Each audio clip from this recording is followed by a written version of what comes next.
Servus, Glück auf und herzlich willkommen zu einem weiteren FC Bayern Spielanalyse. Diesmal zum zweiten Bundesligaspieltag zu Hause gegen den SC Freiburg. 2:0 gewonnen. Überschrift: Tuchel is back. Ja, nicht ganz, aber es war halt schon sehr langweiliger Fußball heute. Was okay ist. Wie gesagt, zweiter Spieltag, das Ergebnis steht im Vordergrund, wir haben 2:0 gewonnen. Ich würde sagen, zu 90% war es ungefährdeter Sieg. Ja, trotz den ein oder anderen Wackler von unseren Standardkandidaten. Ansonsten sehr viel Durchschnitt, sehr viel auf Sicherheit. Ja, lieber quer und nach hinten wie ansatzweise nach vorne. Ausnahme, die ich da auch absolut erwähnen möchte, ist Odyssee, der fast jeden Ball in die Tiefe gespielt hat. Serge, der ein gutes Spiel gemacht hat. Kommen wir aber in der Spielerbenotung zu. Musiala, sehr viel Durchschnitt, sehr viel wieder festgedribbelt. Ein Harry Kane macht das, was ein Harry Kane so macht. Ja, der Rest, würde ich sagen, Durchschnitt. So kannst du es am besten beschreiben eigentlich. Also nicht falsch verstehen, es muss nicht jedes Spiel Hurra-Fußball sein. Wir haben 2:0 gewonnen, jetzt ist erstmal Länderspielpause, alles ist gut. Ich denke, man hat auch gesehen, dass die Mannschaft relativ platt war, so nach 60 Minuten. Aber wir sind diesmal wenigstens aus der Halbzeit gekommen und waren da. Nehmen wir die positiven Sachen mit. Das sind die positiven Sachen, dass wir, warum Tuchel ist back, um das kurz zu erklären, wir haben uns halt keinerlei Chancen mehr gespielt. Ja, also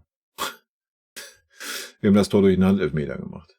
Ja, zu den Handelfmetern sage ich gleich noch was. Ansonsten haben wir uns eine Torchance gespielt in der ersten Halbzeit und in der zweiten Halbzeit eine und die hat Müller reingemacht. Das ist alles. Ja, deswegen der kleine Rückerinnerung an Tuchel-Fußball. Spätestens zweite Halbzeit war es dann auch wirklich reiner Tuchel-Fußball nach vorne. Das war rein auf Einzelaktionen ausgelegt. Ganz, ganz wenig Zusammenspiel. Naja, dafür 2:0 gewonnen. Relativ sicher nach Hause gefahren, das Ding. Ich habe mich teilweise gefragt, wie Freiburg gegen Stuttgart war es, glaube ich, erster Spieltag, oder? 3 Tore geschossen hat. Ist mir unbegreiflich. Also das war ja gar nichts offensiv von Freiburg. Ich weiß nicht, ob denen einfach die Eier gefehlt haben oder I don't know. Ja, Fazit, verdient gewonnen, souverän gewonnen am Ende des Tages. Aber auch sehr langweilig gewonnen, aber wie gesagt, das ist jetzt auch noch nichts am zweiten Saisonspiel, worüber man sich beschweren sollte. Erst recht, wenn wir uns die anderen Ergebnisse angucken und gucken, dass gerade mal 3 Mannschaften mit 6 Punkten da stehen, denke ich, ist das alles fein so. Gut, und damit würde ich sagen, schauen wir uns mal die Statistiken an. Ich hätte ja fast gesagt, wir hätten gefühlt 90% Ballbesitz, aber dann war ja die zweite Halbzeit, wo gefühlt Freiburg über 25 Minuten den Ball hatte und wir irgendwie nur in der eigenen Hälfte standen. Das war eine wilde Phase irgendwie. Ja. Aber gut, gehen wir mal rein. Also, Ballbesitz 67:33, Abseits 1:0, Fouls 13:12, Zweikampfquote 59:41, Schüsse aufs Tor 3:3. Schüsse insgesamt 12:9. Da sieht man schon, dass es sehr torchancenarm war. Ecken 3:4, angekommene Pässe 632:259, Flanken 11:6. Schüsse insgesamt Kane 3, Gnabry 2, Odyssee 2, Torschussvorlagen, Gnabry 1, gewonnene Zweikämpfe, Opa 7, Kim 7, Guerrero 6. Ballkontakte 134, Kim 110, Guerrero 102, Kimmich. Da sind wir wieder auf Tuchel-Niveau, ja, dass unsere Viererkette und unsere Defensiven 110, 120, 130 Ballkontakte haben. Da sieht man dann schon, in welche Richtung dieses Spiel ging. Ja, was jetzt, keine Ahnung, nicht unbedingt was Schlechtes ist, aber ja, eigentlich gibt's kein Aber. Na, ich hab das Spiel auch so gesehen, ich habe mich nicht aufgeregt oder sonst was, ich habe es so hingenommen. Man ist ja von Tuchel Fußball einiges gewohnt. Fairerweise muss man sagen, dass es ein bisschen besser war wie Tuchel Fußball, weil wir auf jeden Fall defensiv ein bisschen stabiler waren. Ja, nehmen wir hin. Wie gesagt, 2. Spieltag, alles gut. Ich denke, jetzt die Länderspielpause. Wahrscheinlich hat sich ein Kompanie auch gedacht, so nach dem Harakiri gegen Wolfsburg. Machen wir es zu Hause andersrum. Wahrscheinlich wäre es besser gewesen. Auswärts so ein bisschen verhaltener, ein bisschen sicherer, ein bisschen, ja, den Ball mal eher nach hinten und in die eigene Reihen halten aufzutreten und zu Hause mal ein bisschen mehr Feuer zu machen. Aber gut, am Ende beide Ergebnisse, 6 Punkte. Wie gesagt, es gibt nur 3 Mannschaften mit 6 Punkte. Da gibt es eigentlich nichts groß zu meckern. Von daher würde ich sagen, wir gehen mal in die Benotung rein. Ich mache mal die Aufstellung auf. Also erstmal Thema Schiri.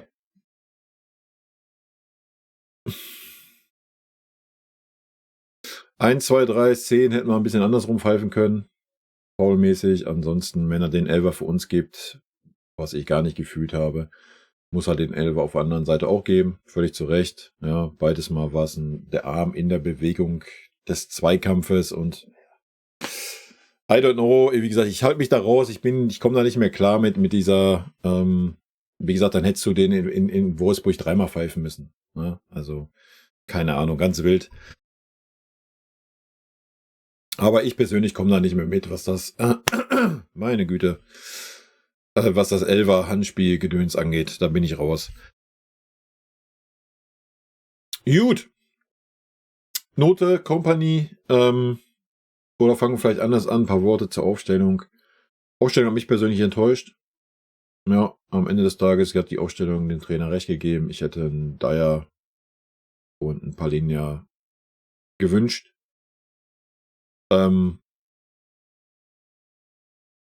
Ja, wenn man das Spiel dann so anlegt, wie wir es angelegt haben, ist es wahrscheinlich okay. Ja, weil wir halt nicht so offensiv gespielt haben, sondern mehr Ballsicherung, Ball in den eigenen Reihen halten.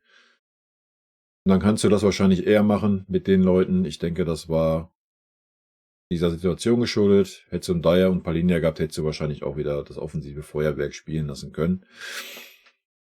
Hat man sich dagegen entschieden, warum auch immer, frag mich nicht, ich verstehe es nicht. Beide Innenverteidiger haben aufgrund ihrer letzten Leistung eigentlich nicht das Recht gehabt, in der Startelf zu stehen. Ich finde es okay, dass man Davis wenigstens schon mal runtergenommen hat. Ja, dass ein Odyssee gespielt hat, natürlich richtig, dass ein Tell gespielt hat. Ja, hat seine Chance gekriegt, konnte er seine Chance nutzen, kommen wir gleich zu. Auswechslung fand ich persönlich wieder ein bisschen spät. Gerade die Palinja-Auswechslung, weil es stand die ganze Zeit nur 1:0. Ich hätte mir ihn schon eher gewünscht. Hat man dann auch gesehen, 1, 2 Szenen, wo dann der Sechserraum wieder gar nicht besetzt war. Fairerweise muss man sagen, dass ich wirklich nur 2 Szenen gesehen habe. Ansonsten war der Raum schon besetzt, aber ansonsten sind wir auch gar nicht so weit rausgerückt. Ja, zweite Halbzeit standen wir ja mehr in der eigenen Hälfte wie alles andere. Von daher war es dann auch nicht so schwer, dass dieser Raum nicht besetzt ist. Ja, Auswechslung von Odyssee habe ich nicht verstanden.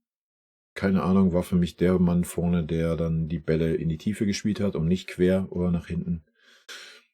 Vielleicht war das ein Kompanie zu risikoreich, ja, und hat deswegen gewechselt. Ich weiß es nicht, frag mich nicht. Ich denke, da hätte Musiala eher rausnehmen können. Musiala war gar nichts mehr, zweite Halbzeit meiner Meinung nach. Aber gut. Note für Kompanie, 2:0 gewonnen, ungefähr der Sieg. Note 3, genauso Durchschnitt, wie quasi die ganze Mannschaft fast Durchschnitt heute war. Gut, gehen wir rein. Fangen wir an mit Manu. Manu für mich Note 3. Ja. Hat sich nichts zu Schulden kommen lassen. 1, 2 Mal. Ein Ball war es, glaube ich, nur, den er ein bisschen schlecht gespielt hat. Ansonsten, ja, viel zu tun hat er nicht gehabt. 1, 2 Sachen, die er musste, wo man die Finger hinhalten musste, hat er gemacht. Und ja, Note 3. Gut, nächster ist Guerrero. Guerrero hat mir zweite Halbzeit besser gefallen wie erste Halbzeit. Erste Halbzeit super unauffällig. Ja, war, glaube ich, ein bisschen überfordert mit der Taktik, die wir gespielt haben. Wir waren super, super, super variabel in der Abwehrreihe. Warum? Ich weiß es nicht. Ja, keine Ahnung. Wir haben ohne Rechtsverteidiger gespielt. Ab und wann war Kimmich mal in dieser Position, ab und wann waren Gnabry mal in dieser Position. Wir haben auch teilweise ohne Linksverteidiger gespielt. Ein Guerrero war dann irgendwo in Halbfeld, im Mittelfeld die ganze Zeit. Eigentlich haben wir gerade erste Halbzeit streckenweise wirklich mit 2 Abwehrspielern hinten gespielt. Und ab und wann hat sich ein Kimmich fallen lassen, dass es zu einer Dreierkette wird. Ja. Aber wie gesagt, das war super variabel. Dann war ein Kimmich auch mal wieder rechter Verteidiger. Dann war ein Kimmich mal wieder als Achter unterwegs, vor dem Pavlo. Und wenn es am Ende des Tages klappt, denke ich, okay, ist wahrscheinlich, Kimmich kriegt da wahrscheinlich einen Ständer bei, weil das genau das ist, was ein Kimmich gerne macht, überall auf dem Feld sein. Völlig okay, hat es auch jetzt nicht schlecht gemacht heute. Aber gut. Guerrero, ja, eine 3- aufgrund der ersten schlechten Halbzeit. Da war er wirklich kaum zu sehen, war kaum im Spiel beteiligt. Weiß ich nicht, muss da sich vielleicht erstmal finden, ein bisschen. Wobei wir zweite Halbzeit dann halt auch mal öfter in einer Dreier- oder Viererkette standen und Guerrero mehr auf seiner Position war. Ich glaube, in der ersten Halbzeit hat er sich oft verlaufen. Wartet. Halt, stopp, ich muss das doch eintragen. Heute. Ja, nicht vorbereitet heute. Wild, wild, wild.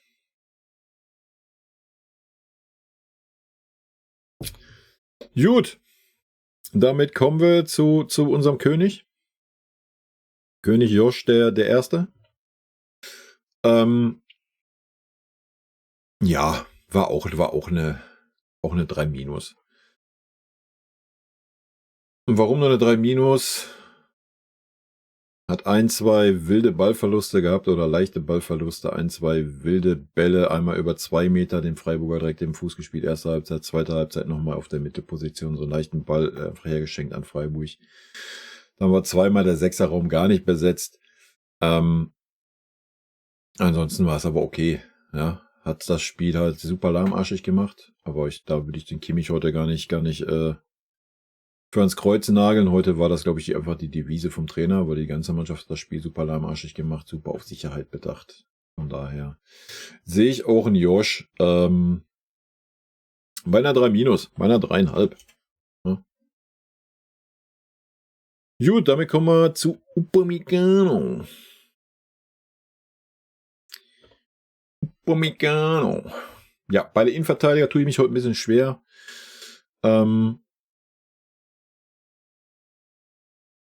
Ich fand einen Opa 1, 2 Mal ein bisschen schwächer wie ein Minje heute. Aber auch einfach vielleicht daran, dass das Opa mehr mehr im Fokus war, weil er einfach auch mehr Zweikämpfe geführt hat. Haben wir ja auch gesehen in der Statistik, ne? Obwohl beide haben 7 gewonnene Zweikämpfe. Ja, komm. Komm, da schließe ich mich an, dann bleibe ich beim Opa und beim Minje. Kann ich schon mal beide in einem verarbeiten, bleibe ich auch bei einer 3-, bei einer 3,5. Wobei man sagen muss, dass Minje heute 1, 2 gute Kopfbälle hatte, rausgeköpft hat. Beide waren aber auch irgendwie ein bisschen.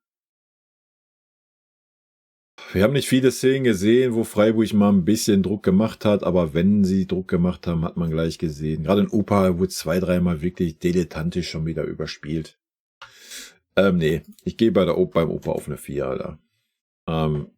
Ich erinnere mich in der ersten Halbzeit da in der gegnerischen Hälfte, wie er sich da auch die gelbe Karte war vielleicht ein bisschen zu hart, aber das Zweikampfverhalten, wo er die gekriegt hat, war eine Katastrophe, ja. Und davon hat er noch 1, 2 Szenen gehabt. Fairerweise muss man dann wieder sagen, ja, er musste dann rausrücken auf die Rechtsverteidigerposition, weil kein Rechtsverteidiger da war. Kannst du dann den Trainer auch wieder eine Teilschuld mitgeben und so weiter. Keine Ahnung, bei Minje bleibe ich bei der 3-. Gut, als nächstes haben wir den ersten Lichtblick. Das war für mich der Serge. Ja. Serge hat es heute wirklich gut gemacht. Für mich kriegt der Serge heute eine 2. Warum? Super stark mit nach hinten gearbeitet. Ja, musste viele Wege gehen, auch über 90 Minuten. Musste öfter mal den Rechtsverteidiger geben, war aber auch immer offensiv da, war beteiligt. Ja, ihm hat so ein bisschen der Pass in die Tiefe rein, hat manchmal ein bisschen gefehlt bei ihm, aber er wurde sehr gut eingesetzt von Olise, hat sehr gut angenommen, hat auch die Flanke reingegeben. Hat die richtige Mischung gehabt, ja. Man sieht, über die rechte Seite ist er viel, viel stärker, ja. Er nimmt den Kopf hoch, wenn er reinläuft, guckt, bevor er einfach blind draufzieht. Hat gerade erste Halbzeit 2, 3 Mal geschaut. War okay. Ja. War ein Lichtblick in meinen Augen. Ja, man hat dann zweite Halbzeit gemerkt, so ab 65. Er war sehr müde, wie aber die gesamte Mannschaft. Hat sich aber durchgebissen, hat trotzdem noch die Wege nach vorne gemacht, hat trotzdem noch mit nach hinten geackert. Ja, für mich Note 2. Ja, das Glück, so Richtung Torschuss hatte ihm ja einmal so ein bisschen gefehlt. Aber ansonsten, es war viel, viel besser wie das letzte Spiel. Ja, er war viel, viel mehr drinne und hat den Kopf hochgenommen und so. Das hat mir gut gefallen. Und er war mit Olise die einzigen, die vorne wirklich auffallend waren. Gut, als nächstes haben wir Musiala. Musiala tue ich mich schwer mit. Ich habe ganz, ganz viel Schatten gesehen, wenig Licht. Von daher war es auf Opa-Niveau. Nee, war es nicht. Ich gebe ihm mal 3,5. Warum? Ja, sehr viel verdribbelt. Ja, wieder mit dem Kopf durch die Wand und ich dribbel 5 Leute gleichzeitig aus im gegnerischen 16er und so eine Faxen. 2, 3 Mal den Ball viel, viel zu lange gehalten, anstatt ihn einfach direkt zu spielen. War dann mal zwischenzeitlich so 20 Minuten besser. Ja, da hat er direkt da gespielt, hat auch in dem richtigen Moment mal das Tackling gesucht und auch gewonnen und konnte dann den eigenen Mitspieler einsetzen. Aber das war leider die Seltenheit heute. Die Mischung hat so ein bisschen gefehlt. Ja, hat sich viel verrannt und viel festgedribbelt und man hat gesehen, wenn er weit vorne stand, erste Halbzeit, tut ihm einfach nicht gut. Er muss aus einer tieferen Position kommen. Das war dann 2, 3 Mal der Fall. Da war er auffälliger. Ja, von daher für mich auch eine 3-. Gut, als nächstes haben wir den nächsten Lichtblick. Und zwar Olise. Für mich auch eine Note 2. Ja, der Mann war super auffällig. Ja, hat immer versucht, das Direktspiel zu suchen, hat immer versucht, den Ball in die Tiefe zu spielen oder eine Flanke, wie gesagt, der Kopfball von Kane, wo er Kane eingesetzt hatte, der zum Elfer geführt hat. War seine Flanke auch. Ich habe den Wechsel nicht verstanden, warum er rausgenommen wurde. I don't know. Wie gesagt, er war der Mann, aber auch er ein bisschen müde gewirkt, das ist richtig, ja. Aber das Schöne war, er war halb rechts, er war mittig, er war auch mal halb links. Gar kein Problem. Überall, wo er war, konnte er Akzente setzen, hat versucht, das Spiel vorne schnell zu machen. Und das Schöne und das Erfrischende, einfach super uneigennützig. Ja, einfach so richtig Ribéry-mäßig, ey, geil, komm. Ich ziehe mich daran hoch, dass ich den Ball geil reinbringe und eine Torchance vorbereite für den Stürmer. Er hat 2, 3 Mal immer wieder Harry Kane gesucht, als einzigster Spieler auf dem Feld. Ja. Auch wenn es Gnabry heute gut gemacht hat mit dem Kopf hochheben und so, habe ich ja auch gesagt, aber bei ihm hat man nochmal so den extra Kick gemerkt, wie ich fand. Von daher für mich auch eine Note 2. Gut, dann haben wir Mathys Tell. Mathys Tell heute viel Licht, viel Schatten. Gefühlt. Ich weiß nicht, die Zweikämpfe, die er verloren hat, was als faul gewertet wurde, war vielleicht 1, 2 Mal ein bisschen unglücklich, aber teilweise hat er sich auch ein bisschen dumm, möchte ich nicht sagen, aber man hat mehr das Gefühl gehabt, jetzt in den Spielen, die ich gesehen habe von Mathys Tell diese Saison, dass er ein Grünschnabel ist wie letzte Saison. Ja, also letzte Saison war er reifer im Zweikampfverhalten einfach. Ja, da ist er mir gerade ein bisschen zu blauäugig. Rennt da rein und denkt so, ja, ich krieg schon Foul oder ist kein Offensivfort und sowas. Hat aber auch ein paar gute Aktionen gehabt, hat sich hat geackert. Ja, also vorbildlich. Einsatzmäßig wirklich vorbildlich, richtig reingeworfen, richtig gut, hat mir sehr gut gefallen. Aber er wurde zu oft abgekocht von den Freiburgern. Ja, und nochmal, das ist Freiburg. So, dann kann ein bisschen mehr kommen. Aber wie gesagt, Einsatz und so war vorbildlich. Konnte er richtig starke Akzente setzen vorne? Nein, relativ wenig. 1, 2 Aktionen, so Halbaktionen, ja. Auch da gehen wir in die 3,5er Schiene rein. Gut, dann haben wir den Pavlo. Kann ich auch schon mal sagen, gehe ich auch in die 3,5er Schiene. Zack. Ja, auch er war dafür zuständig und der 6er-Raum war zweimal nicht besetzt. Was man ein paar zugutehalten kann, er hat wenigstens noch ab und wann versucht, den Ball nach vorne zu spielen, ja, und mal ein bisschen Raumgewinn, Pass zu spielen oder einen progressiven Pass, haben wir ja gelernt. Aber auch da viel auf Sicherheit, viel nach hinten und quer. Aber wie gesagt, ich denke, das ist auch einfach eine Vorgabe vom Trainer gewesen. Alles andere wird mich überraschen. Vielleicht hören wir in der PK was dazu, wir werden es sehen. War jetzt aber auch nicht schlecht, ja. Also es war halt einfach grober Durchschnitt heute. Und deswegen so viele 3,5er. Jo. Gut. Zum Schluss haben wir noch Harry Kane. Ja, Harry Kane war wieder bemüht, wie immer. Viel fallen lassen, viele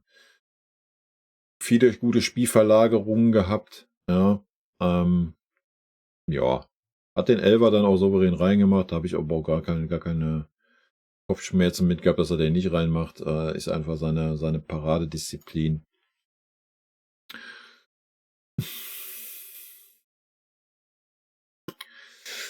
Wir können eine 2 minus oder eine 3 plus machen. Was hätten wir lieber? Ich gebe ihm eine 3.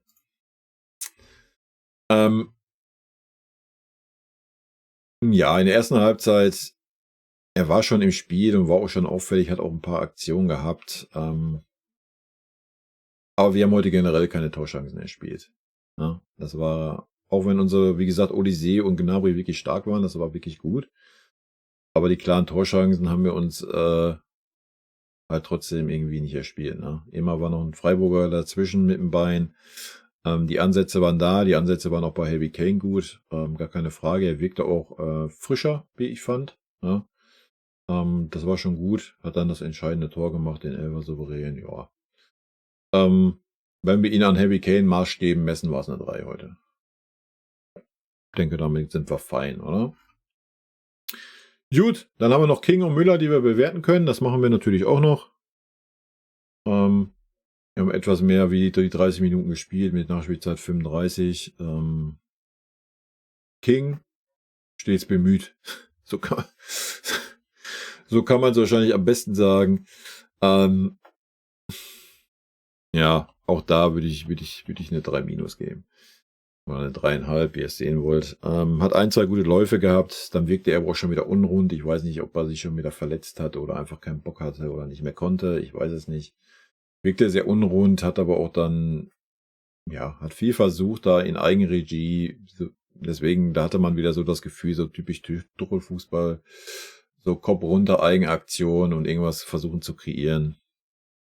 Ja, kam aber natürlich auch undankbar in einer Phase, wo wir nicht wirklich nach vorne gespielt haben, wo Freiburg durchgehend den Ball hatte, genauso wie in Müller.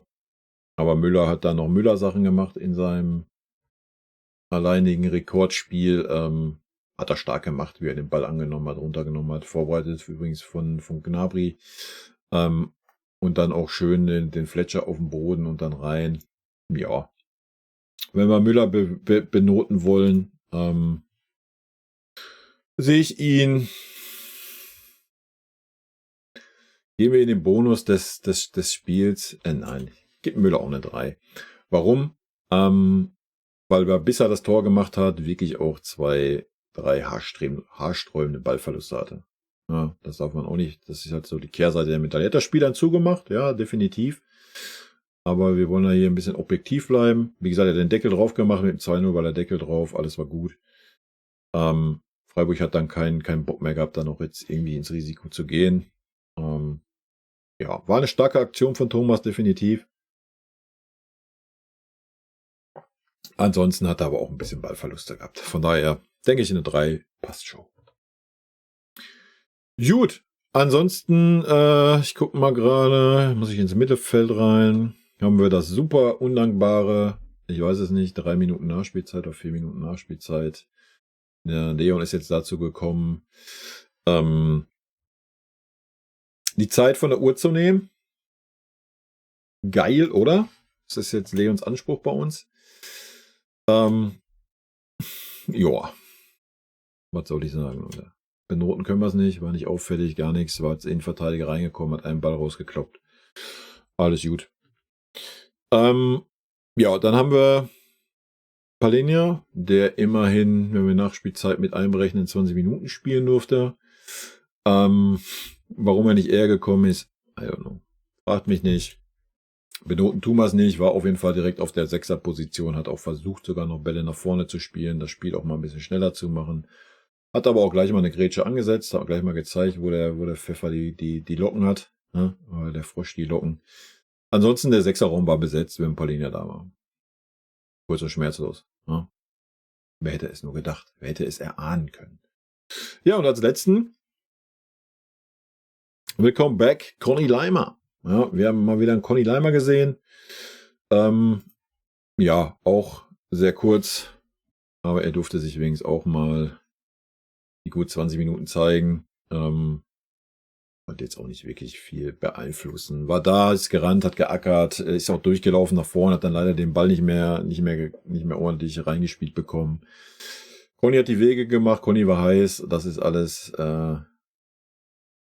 Conny hat einfach Conny-Sachen gemacht. Das, was er kann, war stark. Ja, war jetzt, aber wie gesagt, das war alles in der Phase, wo,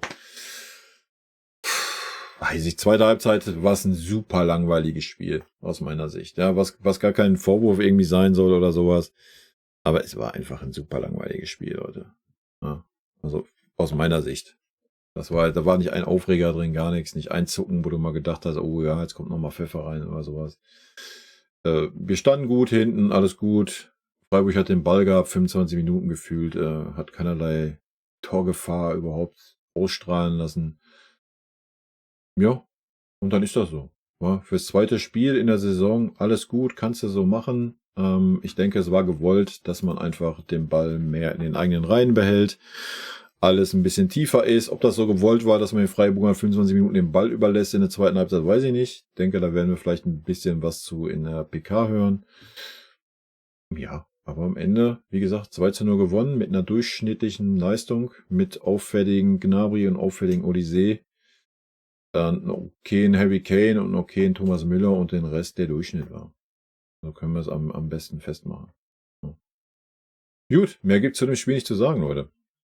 Wie immer, haut mir gerne eure Meinung in die Kommentare, eure Benotung. Ist ja immer sehr interessant für mich, wenn ihr das ein bisschen anders seht, wie ihr den einen oder anderen Spieler anders bewertet. Und ansonsten, rot-weiße Grüße gerne raus, Leute. Vielen lieben Dank für euren Support hier auf dem Kanal. Vielen lieben Dank für euren Support hier auf dem Kanal. Und in diesem Sinne, gute Freunde kann niemand trennen.